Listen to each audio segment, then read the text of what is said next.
जी, तो अहमद आज हमारी इंट्रोडक्शन टू सोशियोलॉजी की फ़र्स्ट क्लास है और सबसे पहले हम डेफ़िनेशन देख लेते हैं। आपने मुझे बताया था कि आपने सोशियोलॉजी पहले भी पढ़ी हुई है, लेकिन आपने उर्दू में पढ़ी हुई है। ये जैसे आपने उर्दू में पढ़ी थी, इसमें माइनर सा डिफ़रेंस है यहाँ पे ना। इसमें यहाँ पे आपको एज़ अ सोशल साइंस के तौर पे सोशियोलॉजी पढ़ाई जाएगी। इसमें सबसे पहले इसकी डेफ़िनेशन दी गई है systematic study of a human society. इसका मतलब है कि सिस्टमैटिक स्टडी ये इसलिए है क्योंकि ये एक साइंस सब्जेक्ट है। इसको हम साइंटिफिक सब्जेक्ट कह रहे हैं, इसे हम वेग सब्जेक्ट नहीं कह रहे। जैसे हमारे पास उर्दू होती है, इंग्लिश होती है या कोई भी और सब्जेक्ट होता है जिसमें रिसर्च नहीं होती। हम सोशियोलॉजी को उस कैटेगरी में इंक्लूड नहीं कर सकते क्योंकि सोशियोलॉजी के जो स्टूडेंट्स होते हैं वो जब अपना थीसिस वर्क करते हैं तो वो रिसर्च जब करते हैं तो वो रिसर्च के स्टेप बाय स्टेप एक मेथड को फॉलो करते हैं, ठीक है। तो सिस्टमैटिक स्टडी का मतलब ये हो गया। ह्यूमन सोसाइटी, आपको पता है कि ये हमारी सोसाइटी, हमारा माशरा है। माशरा कैसे बनता है? जब दो लोग इंटरेक्शन करते हैं तो वो आपस में मिलकर ग्रुप बनाते हैं। जब ग्रुप बड़ा होता है तो ऑर्गेनाइजेशन बनती है, इंस्टीट्यूशन बनता है और फिर इंस्टीट्यूशन और ह्यूमन बींग्स मिलकर एक सोसाइटी क्रिएट करते हैं। सिस्टमैटिक इसने यहाँ पे बताया हुआ है कि ये एक साइंटिफिक डिसिप्लिन है जो कि फोकस करता है कि हम पैटर्न ढूंढ सकें बिहेवियर में। जैसे कि एग्जांपल ये है कि पैटर्न हमारे बिहेवियर में कैसे होगा कि अगर हम यूनिवर्सिटी जाते हैं तो यूनिवर्सिटी में ऑलमोस्ट सब स्टूडेंट का एक जैसा बिहेवियर होता है। अगर हम किसी खुशी में जाते हैं तो वहाँ पे ऑलमोस्ट सब लोगों का एक ही जैसा बिहेवियर होता है। इसका मतलब है कि किसी खास कंडीशन में जो लोग होते हैं वो एक जैसा ही उनका बिहेवियर होता है। नेक्स्ट यहाँ पे आपको बताया जा रहा है कि ह्यूमन सोसाइटी क्या है। ये ह्यूमन सोसाइटी ग्रुप बिहेवियर होता है जिसका प्राइमरी जो फोकस होता है वो ये होता है कि कैसे ग्रुप इंडिविजुअल को इन्फ्लुएंस करता है, कैसे ग्रुप से इंडिविजुअल की ज़िंदगी बदलती है और कैसे ग्रुप जो इंडिविजुअल होता है वो मिलके ग्रुप बनाता है। फिर सोशियोलॉजी के लास्ट में बताया जा रहा है कि जो सोशियोलॉजिकल पर्सपेक्टिव होते हैं, इसको आपने उर्दू में पढ़ा होगा, नुक्ताए नज़र। किसी भी चीज़ को देखने का पॉइंट ऑफ व्यू उसको हम सोशियोलॉजिकल पर्सपेक्टिव कहते हैं, ठीक है। उसको हम यहाँ पे सोशियोलॉजिकल पर्सपेक्टिव कहते हैं। तो सोशियोलॉजी के जो पर्सपेक्टिव्स हैं वो कि सोसाइटी को सोशियोलॉजी किस तरह देखती है, वो 3 है, वो आगे हम पढ़ लेते हैं। लेकिन वो बता रहे हैं कि ये जो सोशियोलॉजी के पर्सपेक्टिव हैं, ये सोशियोलॉजी का मेन जो थीम है वो है सारे सब्जेक्ट में, ठीक है। ये फर्स्ट स्लाइड कवर हो गई है। नेक्स्ट आपको बताया जा रहा है कि सोशियोलॉजी को क्यों कंसीडर किया जाए, क्यों सोशियोलॉजी को ही हम पढ़ें। फिर उसका बताया जा रहा है कि ये एक मॉडर्न साइंस है, ये एक लिबरल आर्ट है, इसमें आप किसी भी चीज़ को, किसी भी ह्यूमन बीइंग को गलत नहीं कह सकते, ठीक है। जैसे हर इंसान के पास अपनी अपनी चॉइस होती है, ऐसे ही वो बताया जा रहा है कि कोई भी इंसान गलत नहीं होता, हर किसी का अपना अपना नुक्ता नज़र होता है।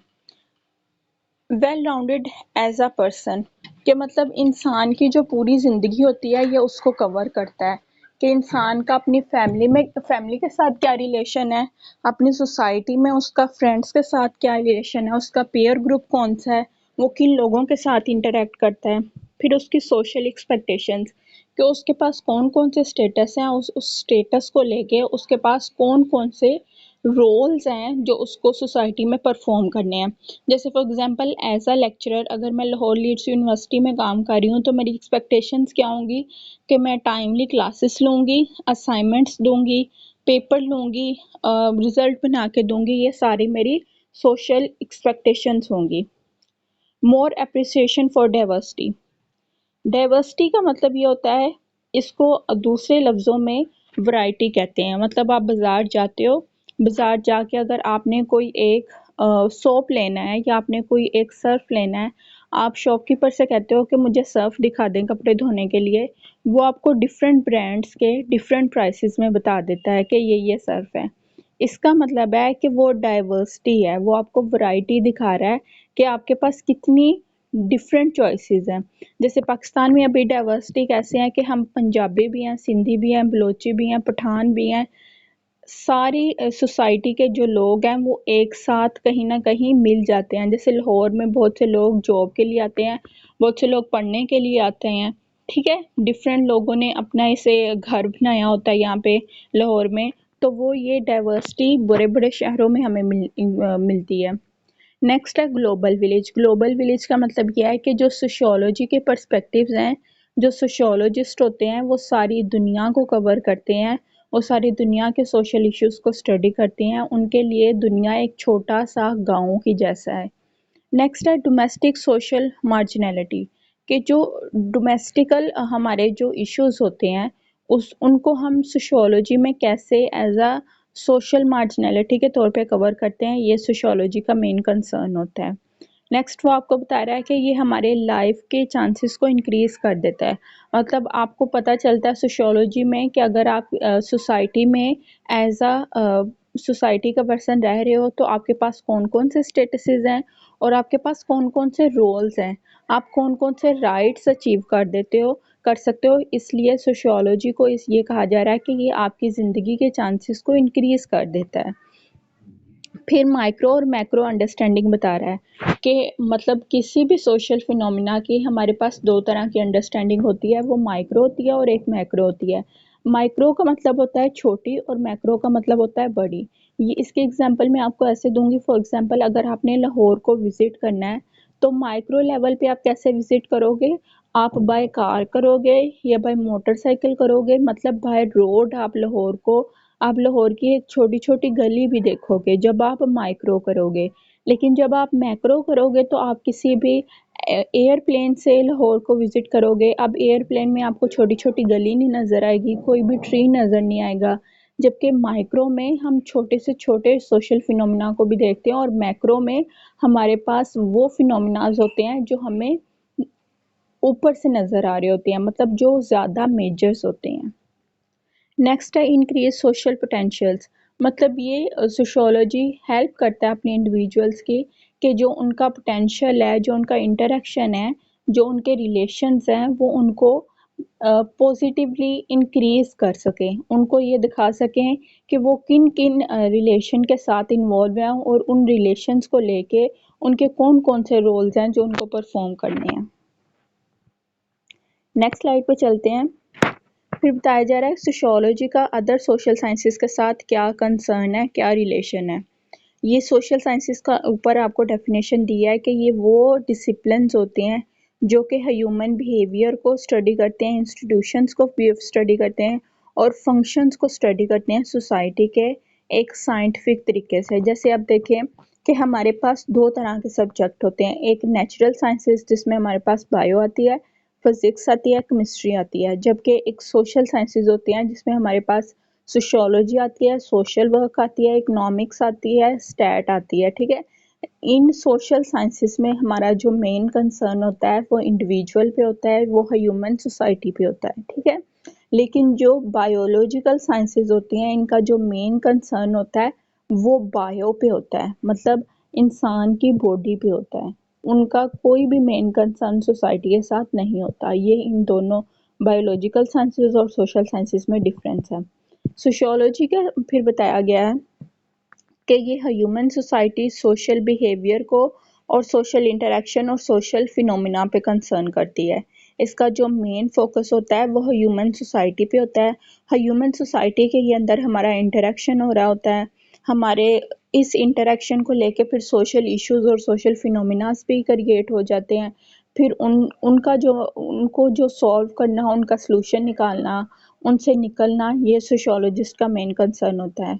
सोशल इंटरेक्शन क्या होता है, जिसमें हम फेस टू फेस एक दूसरे के साथ इंटरेक्ट करते हैं। मतलब आपकी अगर फिजिकल क्लास होगी तो एक ही क्लास में मैं और आपकी क्लास फेलोज या आप मौजूद होंगे, तो मैं आप लोगों के साथ अपना आई कांटेक्ट करूंगी, आप लोग मुझसे क्वेश्चन पूछेंगे, मैं आंसर दूंगी, वो हमारा सोशल इंटरेक्शन होगा।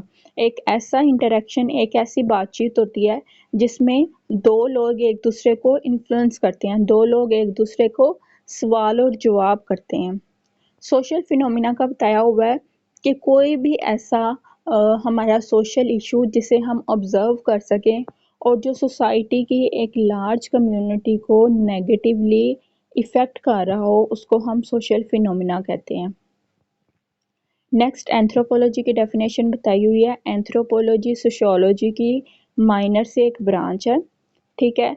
इनका जो एंथ्रोपोलॉजी होती है वो साइंटिफिक स्टडी होती है कल्चर की, मतलब कोई भी कल्चर हो सकता है वो आपका। इसमें इसने बताया हुआ है कि ये कंपैरेटिव स्टडी है पास्ट और प्रेजेंट कल्चर्स की। मतलब जैसे अभी पास्ट कल्चर कैसे होता है, वो कल्चर होते हैं जो गुजरे हुए ज़माने में होते हैं। मतलब जैसे पाकिस्तान में मोहनजोदड़ो हो गया, हड़प्पा हो गया, या ऐसे कल्चर्स जो अभी एग्जिस्ट ही नहीं करते, उनकी स्टडी को स्टडी करना एंथ्रोपोलॉजी होता है। ये अब ये देखें कि जो सोशियोलॉजी है वो साइंटिफिक स्टडी है ह्यूमन सोसाइटी की, ठीक है। और जो एंथ्रोपोलॉजी है वो साइंटिफिक स्टडी है कल्चर की। तो आप मुझे ये बताएं कि एक कल्चर किधर हम किधर फाइंड आउट कर सकते हैं? एक सोसाइटी में ही ना। सोसाइटी बनती है, लोग मिलकर सोसाइटी बनाते हैं और फिर वो लोगों का कल्चर होता है। तो इसलिए सोशियोलॉजी और एंथ्रोपोलॉजी बिल्कुल ट्विन सिस्टर के तौर पे सब्जेक्ट जाने जाते हैं, क्योंकि सोशियोलॉजी का मेन कंसर्न सोसाइटी होता है और जो एंथ्रोपोलॉजी है वो उसी सोसाइटी में कल्चर को स्टडी करते हैं। नेक्स्ट साइकोलॉजी है। जो साइकोलॉजी और सोशियोलॉजी में माइनर सा डिफरेंस है वो ये है कि सोशियोलॉजी का मेन कंसर्न ह्यूमन सोसाइटी होता है और साइकोलॉजी का मेन कंसर्न होता है इंडिविजुअल। जो साइकोलॉजी होती है वो बिहेवियर को स्टडी करती है मेंटली मेंटली प्रोसेस में। मतलब इंसान कुछ भी बिहेव करता है तो उसके पीछे उसकी मेंटल परसेप्शंस क्या हैं, उसके दिमाग में क्या चल रहा है, उसके जो मेन कंसर्न होता है वो मेंटल प्रोसेस पे होता है, ठीक है। फिर सोशल साइकोलॉजी है, वो भी सोशियोलॉजी के सब ब्रांच है। इसमें हमने सोशियोलॉजी और साइकोलॉजी को मिक्स कर दिया है। ये देखती है कि जो सोशल इन्वायरमेंट है, अब सोशल इन्वायरमेंट कौन सा होता है? सोशल इंस्टीट्यूशंस होते हैं। जैसे हमारे पास कौन कौन से सोशल इंस्टीट्यूशंस है? फैमिली है, ठीक है। उसके बाद रिलीजन है, इकोनॉमिक्स है, उसके बाद हमारे पास रिलीजन है, पॉलिटिक्स है। ये 6 हमारे पास मेजर स्फेयर्स होते हैं, मेजर इंस्टीट्यूशंस होते हैं सोसाइटी के, ठीक है। ये फिर उसने बताया कि ये जो सोशल इन्वायरमेंट है ये कैसे इफेक्ट करता है इंडिविजुअल को, इसकी स्टडी को हम सोशल साइकोलॉजी कहते हैं। नेक्स्ट स्लाइड पे चलते हैं। इकोनॉमिक्स से बताया हुआ है कि ये स्टडी करती है कि लोगों के पास कैसे चॉइसेस होती हैं कि वो अपनी नीड्स को सेटिस्फाई कर सकें।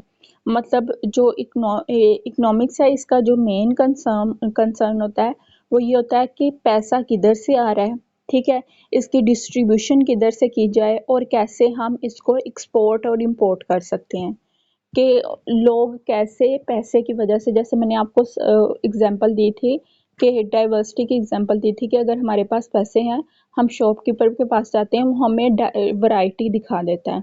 तो ऐसे ही इधर बताया जा रहा है कि ये लोगों को वैरायटी देता है ताकि वो अपनी ज़रूरियात को पूरा कर सकें। ये अब किन लोगों को वैरायटी दे रहा है? उन लोगों को जो सोसाइटी में होते हैं। इसलिए सोशियोलॉजी और इकोनॉमिक्स का आपस में रिलेशन है, क्योंकि इकोनॉमिक्स उन लोगों के लिए वैरायटी प्रोवाइड कर रही है जो सोशियोलॉजी के सोसाइटी में रह रहे हैं। नेक्स्ट है पॉलिटिकल साइंस। पॉलिटिकल साइंस में हम उन प्रिंसिपल्स को, उन ऑर्गेनाइजेशंस को स्टडी करते हैं जिनका गवर्नमेंट के साथ लिंक होता है या जो मिलके गवर्नमेंट को बनाते हैं, ठीक है। जैसे अब हमारी सोसाइटी है, जैसे मैंने आपको बताया था कि हमारी जो पॉलिटिक्स है वो भी हमारा एक मेजर स्फेयर है, हमारा सोशल इंस्टीट्यूशन है। तो ये हमारी ज़रूरत है कि सोसाइटी में डिसिप्लिन आ सके, सोसाइटी में हमें पता हो कि किसका कौन सा राइट है और हमें हमारे जो राइट्स हैं वो बेहतर तरीके से मिल सके। पॉलिटिक्स का मेन कंसर्न ये होता है। नेक्स्ट हिस्ट्री है। हिस्ट्री का मतलब होता है कि हम पास्ट के इवेंट्स को स्टडी करें। अब ये थोड़ा सा इसमें एंथ्रोपोलॉजी का भी टच आता है, क्योंकि एंथ्रोपोलॉजिस्ट भी का भी ज़्यादा कंसर्न होता है कि वो पास्ट कल्चर्स को स्टडी करें। और ये पास्ट किसका होता है? उन लोगों का होता है जो सोसाइटी में रह रहे होते हैं। पास्ट के ह्यूमन सोसाइटी के अलावा तो नहीं किसी का हो सकता है, इंडिविजुअल का होता है। और जो हिस्ट्री है उसका मेन कंसर्न वो ही पास्ट होता है। नेक्स्ट सोशलॉजिकल पर्सपेक्टिव और सोशल इमेजिनेशन का बताया जा रहा है। पर्सपेक्टिव मैंने आपको बताया था कि एक पॉइंट ऑफ व्यू होता है। इसकी मैं एग्जांपल आपको ऐसे दूंगी कि फॉर एग्जांपल कि हमारे पास चेयर पड़ी है, मैं और आप है, हमें बिठाया गया और बताया गया है कि ये बताएं ये क्या चीज़ है। ठीक है, हम दोनों इस बात पे एग्री करेंगे कि ये चेयर है, क्योंकि वो हमारी ऑब्जेक्टिव रियलिटी है। ऑब्जेक्टिव रियलिटी वो होती है जो सारे इंसानों की आंखों को एक जैसी लग रही हो। इसमें हम अपनी सब्जेक्टिविटी ऐड नहीं कर सकते। जबकि सब्जेक्टिव रियलिटी वो होती है जो किसी हर इंसान का अपना नुक्ता नज़र होता है, जो दूसरे इंडिविजुअल से बिल्कुल डिफरेंट होता है। जैसे मैं कहूँगी कि चेयर पे मैं बैठती नहीं हूँ, मैं लेक्चरार हूँ, मैंने चेयर पे अपना लैपटॉप रखना होता है, मैंने डाइस पे खड़े होके लेक्चर देना होता है। आप स्टूडेंट हो, आप कहेंगे कि मैं क्लास लेने के लिए उस चेयर पे बैठता हूँ। तो ये पर्सपेक्टिव शो करेगा कि चेयर का आपके लिए पॉइंट ऑफ व्यू नुक्ता नज़र और है और मेरे लिए और है। इसका बताया जा रहा है looking at social life in a scientific systematic way. Scientific और सिस्टमैटिक बार बार इसलिए यूज हो रहा है कि बेटा सोशियोलॉजी है वो साइंटिफिक स्टडी है। इसमें जब आप बीएस करते हैं, मास्टर्स करते हैं, तो आपको एमएससी की डिग्री मिलती है। आपको ये नहीं कहा जाता कि आपने आर्ट्स पढ़ी है, क्योंकि आप थीसिस करोगे, थीसिस में आपके पास एक साइंटिफिक ऑब्जेक्टिव वे होगा जिसमें आपने अपने थीसिस को लिखना होगा, अपनी रिसर्च को कंप्लीट करना होगा। फिर बताया जा रहा है कि ये हमारी जो कॉमन हमारे बिलीव्स होते हैं उनके बाहर देखती है। मतलब स्टीरियोटाइप की डेफिनेशन मैं आपको बताती हूँ। स्टीरियोटाइप कोई भी इंसान के मुंह से निकली हुई आम बात होती है। जैसे औरतों के बारे में ज़्यादा ये कहा जाता है कि औरतें बोलती ज़्यादा हैं, ठीक है। लेकिन अगर आप इसको सोशियोलॉजी में आप साइंस सोशियोलॉजिकल साइंस में आप यूज़ करेंगे तो ये एक बिल्कुल वेग ख्याल होगा, क्योंकि इस पे आपने रिसर्च नहीं की। जब आप इस पे रिसर्च करोगे, आप स्टेप बाय स्टेप मेथड्स को फॉलो करोगे, आपकी फाइंडिंग्स ये आएंगी कि वाकई औरतों ने ये कन्फेस किया है कि वो ज़्यादा बोलती हैं। तो आप कह सकेंगे कि जी हमारे पास फाइंडिंग्स ये हैं कि औरतें वाकई ज़्यादा बोलती हैं। अगर आप इसे रिसर्च के बगैर कहेंगे तो ये आपका एक वेग सा आपकी कॉमन सेंस इंक्लूड होगी, ठीक है। कॉमन सेंस वो होती है ना जो बिल्कुल कॉमन सेंस होती है, जो हम अपनी आंखों से अपने सूंघने के हिस्से, अपनी सिक्स सेंसेस को यूज़ करके हम नॉलेज सोसाइटी का गेन करते हैं, उसको हम कॉमन सेंस करते हैं। कॉमन सेंस और सोशियोलॉजी में डिफरेंस है। सोशियोलॉजी एविडेंस पे बात करती है, कॉमन सेंस हमारा कोई भी वेग सा पॉइंट ऑफ व्यू होता है, ठीक है।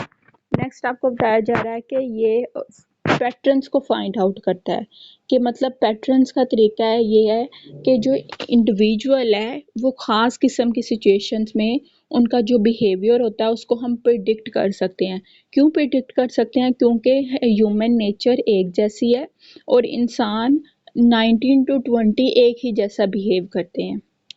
नेक्स्ट सोशलॉजिकल इमेजिनेशन का बताया जा रहा है कि ये किसी भी इंसान के पास एक ऐसी एबिलिटी है जो कि कनेक्ट करती है सारी दुनिया को अपनी पर्सनल लाइफ के साथ। मतलब हम अपने आप के साथ दुनिया को रिलेट करते हैं कि अभी दुनिया में क्या हो रहा है। जैसे अभी दुनिया में कोरोना वायरस की ज़्यादा वबा फैली हुई है, तो उसके साथ हम अपना लिंक ढूंढेंगे कि कोरोना वायरस की वजह से आपको और मुझे क्या सिचुएशंस को फेस करना पड़ा है। हम फिज़िकल क्लास नहीं ले सकते, हम शॉपिंग के लिए फ्रीली नहीं जा सकते, हम अपने घरों में कैद होके रह गए हैं। इस तरह पूरी दुनिया को हम अपने साथ रिलेट करते हैं। नेक्स्ट बताया जा रहा है seeing the relation impersonal and intimate future of a human life. मतलब हम अपना इम्पर्सनल जो होता है उसको हम जो इंसानी ज़िंदगी के इंटीमेट फीचर्स होते हैं उसके साथ रिलेट करते हैं। जैसे मैंने अभी आपको एग्जांपल दिया है कोरोना वायरस की, कि सोशलॉजिकल इमेजिनेशन में हमारे पास साइंटिफिक रिसर्च नहीं होती, हम सिर्फ इमेजिन्स कर रहे होते हैं कि ये स्पेसिफिक सिचुएशंस होगी तो हमारे पास कौन कौन सी चॉइसेस होंगी। अहमद, आपको जिधर से बेटा समझ नहीं आएगी अपना माइक जो अनम्यूट है वो करके आप मुझसे क्वेश्चन पूछ सकते हैं। नेक्स्ट है डेवलपमेंट ऑफ सोशियोलॉजी, के सोशियोलॉजी डेवलप कैसे हुई। मतलब सोशियोलॉजी का बताया जा रहा है कि ये स्टार्ट किधर से हुई। सबसे पहले 1789 में फ्रेंच रेवोल्यूशन आया था। फ्रेंच रेवोल्यूशन का मतलब है फ्रांसीसी इनकलाब आया था। इनकलाब की वजह से मोटर बाइक्स भी आई थी, मशीन भी आई थी और इंसानी हाथ की जगह फैक्ट्रियों में और इंडस्ट्री में ज़्यादा जो काम है वो मशीनों की मदद से होने लग गया था। अब मशीनें आई थी तो साथ में बहुत से सोशल फिनोमिनास भी आए थे। लोगों के पास ज़्यादा पैसा आ गया था, इंसान के पास टाइम ज़्यादा आ गया था, वो फ्री हो गया था। डिप्रेशन और क्राइम ऐसे जो सोशल इश्यूज थे वो सोसाइटी में बहुत ज़्यादा ऑब्जर्व किए जाने लगे थे। अब जो उस टाइम में जो फिलोसफर्स थे उन्होंने आपस में कंसर्न, उनका जो मेन कंसर्न था वो यही था कि अब क्या कुछ ऐसा किया जाए कि इन सोशल इश्यूज को हम सॉल्व कर सकें और इनको स्टडी कर सकें। सो इधर बताया जा रहा है कि सबसे पहले यूरोप में ड्यूरिंग 17 और 18 में इनकरेज किया गया था स्कॉलर्स को कि वो क्लोजली स्टडी करें सोसाइटी को। जैसे मैंने आपको बताया फ्रेंच रेवोल्यूशन के आने के बाद बहुत से सोशल्स इवल्स आ गए थे, मतलब सोसाइटी में बहुत सी बीमारियां आ गई थी, जिनमें जो मेजर थे वो क्राइम था, डिप्रेशन था। ठीक है, ये जो मेजर थे वो यही थे। और जो फिलोसफर्स थे उन्होंने फिर ये महसूस किया कि कोई ऐसा सब्जेक्ट होना चाहिए जो कि इन सोशल इश्यूज को ना सिर्फ सॉल्व कर सके बल्कि इनकी डिटेल भी फाइंड आउट कर सके कि इनके पीछे मेजर रीज़न क्या है। तो यूरोपियन स्कॉलर्स हैं जैसे अगस्ट कॉम है। अभी अगस्ट कॉम को समझा जाता है कि ये सोशियोलॉजी के फाउंडर हैं। और आपने पीछे भी इंटरमीडिएट में भी पढ़ा होगा कि 1839 में अगस्ट कॉम ने सोशियोलॉजी को, पहले उसने इस सब्जेक्ट को सोशल फिजिक्स का नाम दिया था कि जैसे फिजिक्स हमारी नेचर के लॉज को फाइंड आउट करती है, इस तरह सोशियोलॉजी ह्यूमन बिहेवियर के लॉज को फाइंड आउट करती है कि स्पेसिफिक सिचुएशन में स्पेसिफिक इंडिविजुअल का क्या बिहेवियर होगा। तो पहले इसका नाम सोशल फिजिक्स था, फिर अगस्त कॉम ने इसे सोशियोलॉजी का नाम दिया। अगस्ट कॉम ने इसमें काम किया है, हैरेट मैरेटिनो ने काम किया, हर्बर्ट स्पेंसर ने, कार्ल मार्क्स ने, इमाल डर्कहाइम ने, मैक्स वेबर ने, इन सब ने कंट्रीब्यूट किया सोशियोलॉजी के डिसिप्लिन में। ये यूरोपियन स्कॉलर्स हैं। इनको आप जब थेरीज पढ़ोगे तो आप हर एक जो फिलोसफर है, हर एक जो सोशियोलॉजिस्ट है उसका कंट्रीब्यूशन डिटेल में पढ़ोगे। फिर आपको बताया जा रहा है जो शिकागो स्कूल ऑफ सोशियोलॉजिस्ट है उन्होंने इंट्रोड्यूस करवाया था कि कैसे हम सोसाइटी को एनालाइज कर सकते हैं, कैसे हम सोसाइटी पे रिसर्च करके रिजल्ट्स फाइंड आउट कर सकते हैं। नेक्स्ट बताया जा रहा है कि सोशियोलॉजी कैसे डेवलपमेंट हुई। सबसे पहले पॉलिटिकल चेंज आया था फ्रेंच रेवोल्यूशन के बाद। उसमें ये हुआ था कि इंसान के पास फ्रीडम ज़्यादा आ गई थी, उसको राइट्स, अपने राइट से अवेयरनेस ज़्यादा आ गई थी टेक्नोलॉजी की वजह से, और इंसान ने अपने राइट्स को ज़्यादा अचीव करना शुरू कर दिया था। फिर इसमें ये जैसे मैंने आपको बताया अमेरिकन और फ्रेंच रेवोल्यूशन आया था। सोशल चेंजेस में हमारे पास सिटीज़ की ग्रोथ हुई थी, लोग ज़्यादा अर्बनिज़्म हो गए थे, अर्बनिज़्म की तरफ चले गए थे। मतलब as compare to rural areas के लोगों ने प्रेफर करना शुरू कर दिया था कि वो मेन अर्बन एरियाज़ में रहें।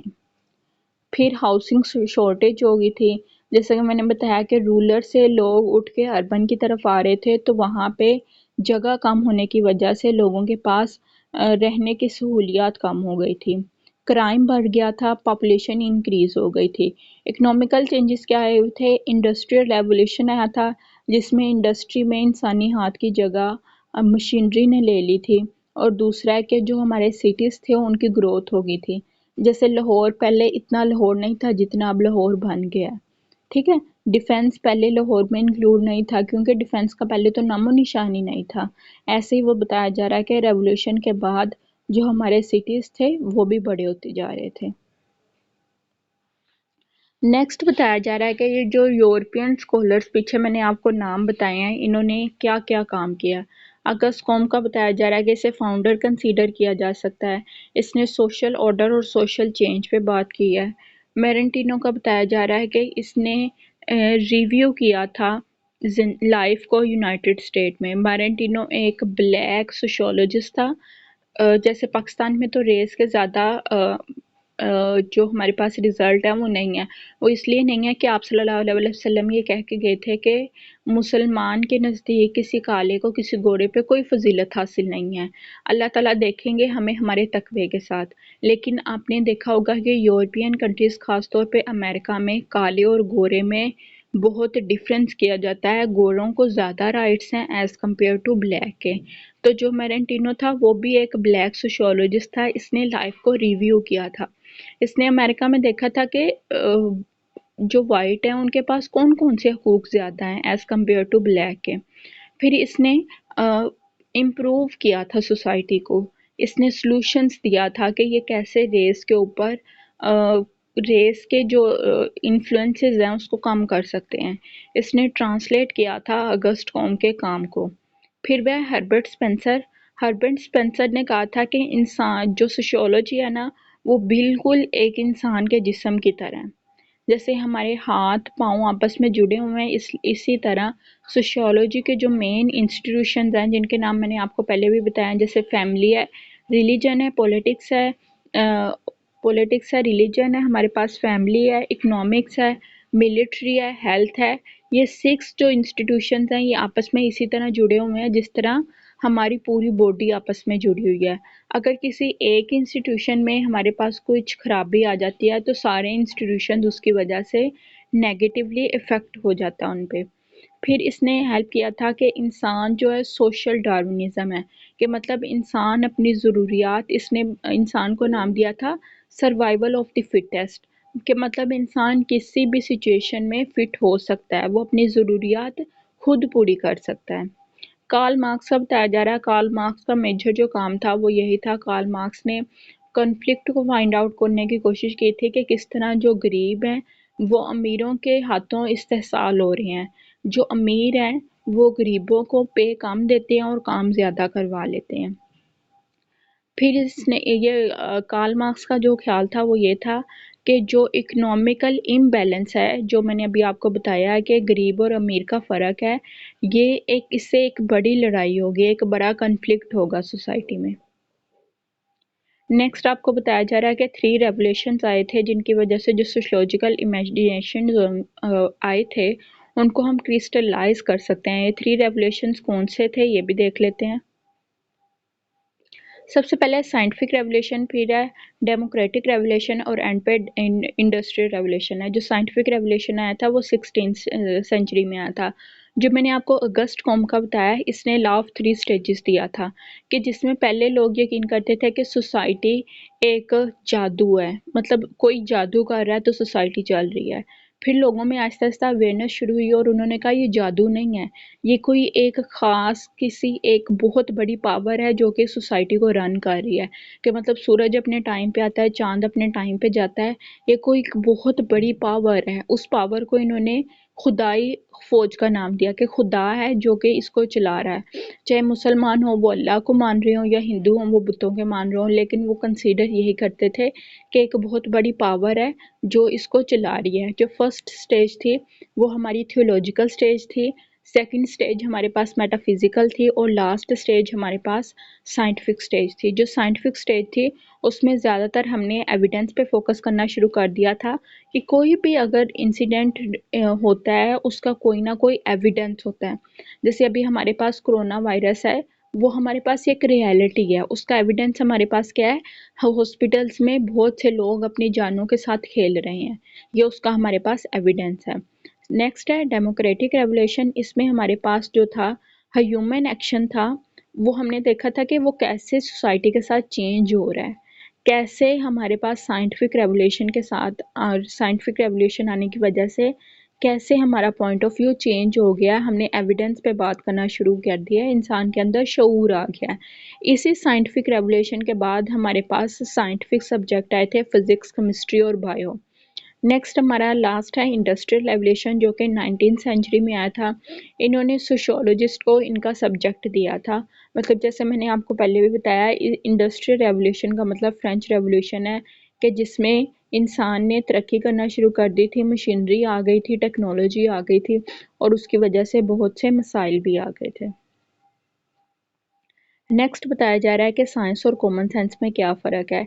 जो साइंस है बेटा वो किसी भी वेग आइडिया पे बेस नहीं कर सकती, क्योंकि साइंस में हमारे पास जनरलाइजेशन के लिए, हमारे पास रिजल्ट्स के लिए एविडेंस होना बहुत ज़रूरी है। ठीक है। फिर उसने बताया कि साइंस है वो हमारी इनकम्प्लीटनेस, हमारी इनकन्सिस्टेंसीज को दूर करती है। साइंस को अपनाने के बाद हमारे पास कोई भी इब्हाम नहीं रहता, हम किसी भी डाउट में नहीं रहते, हमारे पास एक क्लियर पिक्चर आती है। ठीक है। जो साइंटिफिक थेरीज होती हैं वो, उनका जो मेन कंसर्न होता है वो यही होता है कि शॉर्टर पीरियड के लिए उन पे सब्जेक्टेड क्रिटिसिज्म होता है। ठीक है। उस क्रिटिसिज्म के बदले में फिर नई साइंटिफिक थ्योरी आती है और फिर उस पर क्रिटिसाइज होता है। फिर बताया जा रहा है कि जो साइंस है वो एक्सप्लेनेशन फाइंड आउट करती है कि किसी भी सोशल इशू की एक हमारे पास एक लंबी सी हमारे पास एक्सप्लेनेशन होती है कि वो सोशल इशू क्यों सोसाइटी में हुआ, इसने किन किन लोगों को ऑब्जर्व किया और इसको हम कैसे सॉल्व कर सकते हैं। लास्ट है कि क्रिटिसिज्म को रिपीट करती है, मतलब एक थ्योरी आती है फिर उस पे क्रिटिसिज्म होता है। क्रिटिसिज्म का मतलब होता है कि लोग उससे इख्तलाफ करते हैं, फिर उसके मुकाबले में एक नई साइंटिफिक थ्योरी आती है, फिर उस पर क्रिटिसिज्म होता है और ये सिलसिला ऐसे ऐसे चलता ही जाता है। जबकि जो कॉमन सेंस है बेटा वो मैंने आपको पहले ही बताया है कि ये वो वाला नॉलेज है, वो इल्म है जो हम अपने नाक, कान, आँखों, लिप्स, मतलब अपनी सारी 6 सेंसेस को यूज़ करते हुए गेन करते हैं। वो हमारे पास कॉमन सेंस नॉलेज होता है। इसमें ना तो एविडेंस होते हैं, ना पैटर्न कोई तरीका होता है, मतलब ये एक वेग सा नॉलेज होता है। आपका लेक्चर बेटा आज इधर ख़त्म हो गया है, ये आपकी स्लाइड्स कंप्लीट हो गई हैं। अब आप अपने माइक को प्लीज़ अनम्यूट करके जो भी आपके क्वेश्चंस हैं जो नहीं समझ आया वो मुझसे पूछ लें।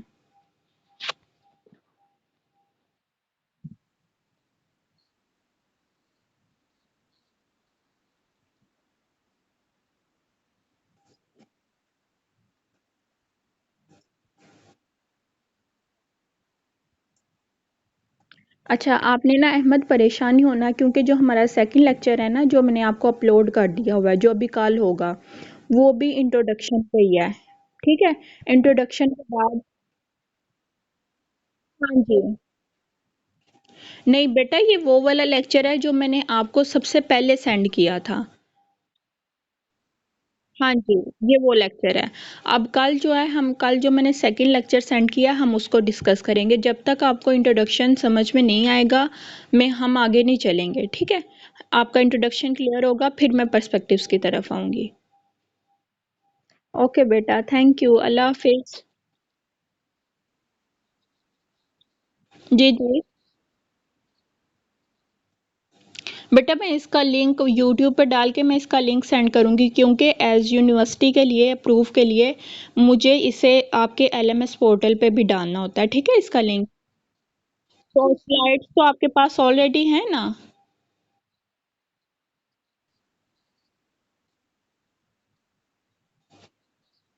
जी ठीक है, चलिए मैं इसका लिंक आपको इंशाल्लाह सेंड कर दूंगी।